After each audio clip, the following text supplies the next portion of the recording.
Alors pour l'instant, on n'a pas un vrai bilan des personnes qui ont été malheureusement des victimes. En revanche, on a un bilan des opérations.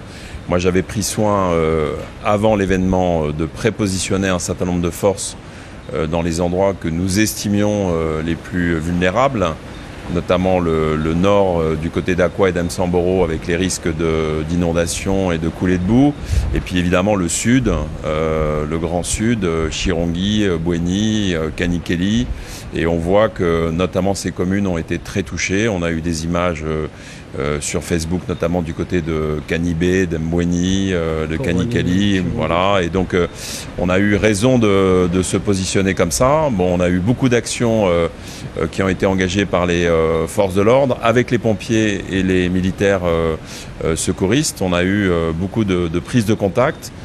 Plusieurs colonnes de renforts ont été engagées dans l'après-midi. Et pour l'instant, on a un bilan d'action qui est plutôt positif. Je ne déplore pas de victimes. J'espère que nous n'aurons pas à déplorer de victimes. En tout cas, on a sauvé des vies de toute évidence, notamment une personne qui a été sauvée de sa voiture. Elle avait été prise malheureusement dans une inondation dans sa voiture. Donc pour l'instant, on est plutôt sur la bonne voie d'un nombre de victimes très très limité, voire pas du tout de victimes. Est-ce qu'au niveau des secours, est-ce qu'il y a besoin de rajouter des effectifs supplémentaires ou pas ? Il y a toujours besoin d'avoir des effectifs. Ce qui compte, c'est par rapport aux effectifs que nous avions présents sur l'île, de les avoir affectés au bon endroit et au bon moment. Je pense que la stratégie que nous avons eue avant l'événement, qui a été un événement très particulier, parce qu'en réalité, ce cyclone s'est transformé en tempête tropicale intense, s'est déstructuré. On a eu deux phases importantes dans ce cyclone, dans cette tempête. D'abord une première phase de pluie, très intense, et puis ensuite une deuxième phase qui était plutôt une phase de vent. D'ailleurs, vous le constatez, il y a encore beaucoup de vent.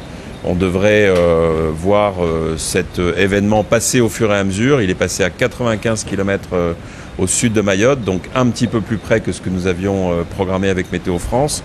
Et par conséquent, je pense que la stratégie a été la bonne du positionnement. On avait beaucoup de forces engagées, 1200 gendarmes, 800 policiers, 800 pompiers disposés dans tous les endroits où nous estimions encore une fois qu'il y avait des risques. Et je pense que cette stratégie a été la bonne. Est-ce qu'il faut plus de secours ? Il en faut toujours plus. En tout cas, on aura su répondre à la nécessité d'aller vers les personnes et de leur porter secours. Alors, on est toujours en alerte rouge. Est-ce que vous envisagez de lever cette alerte et si oui, à quel moment ? Écoutez, moi je pense qu'il ne faut pas lever cette alerte rouge. J'ai pris la décision de la conserver pour deux raisons. La première, vous le constatez, on a toujours des vents qui sont extrêmement forts. On a eu des pluies qui le sont tout autant. On risque d'avoir des phénomènes d'écoulement qui vont durer encore tard dans la journée, le temps que ce ruissellement qui vient des hauteurs redescende vers la côte.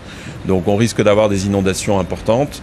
Deuxièmement, on va rentrer à partir de demain dans un événement de Kashkazi, un événement de mousson, avec des pluies très importantes sur un territoire qui est très fragilisé.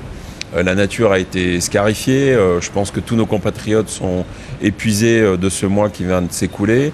On a aussi des infrastructures qui ont été très touchées, à la fois les habitations, les infrastructures publiques. Par conséquent, on a un territoire qui est très fragilisé. C'est la raison pour laquelle j'ai décidé de maintenir cette alerte rouge jusqu'à demain soir. Et nous ferons un point avec Météo France pour voir si cette alerte rouge pourra être levée le plus rapidement possible.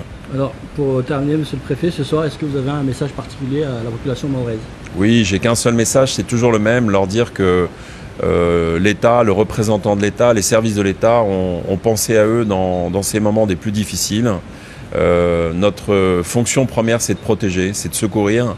On a fait tout ce que nous pouvions pour atteindre cette mission. J'espère qu'elle sera satisfaite dans ses principales actions. En tout cas, c'est des pensées à la fois de soutien, de courage, de compassion, de présence que je souhaite avoir vis-à-vis des populations, quelles qu'elles soient, et leur dire que la fonction de l'État, encore une fois, c'est de protéger.